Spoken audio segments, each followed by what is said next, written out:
from the Rossman's aerobatic team, still has the smoke system installed, which actually is really basic. It's a jerry can welded to the front cockpit and pumped up with a foot pump to put the pressure to put the smoke items, i.e. diesel, into the exhaust, into a tail chase.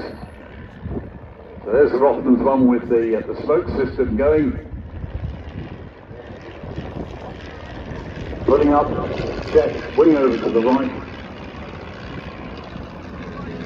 Now we talked about the Stampe versus Tiger Moth, 4 ailerons versus 2, tailwind versus skid, inverted system, rather than just that, brakes.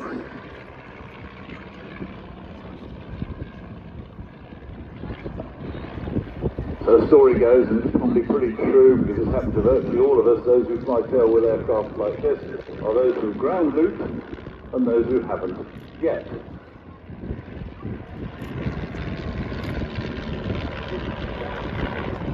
The round robin, the maypole dance.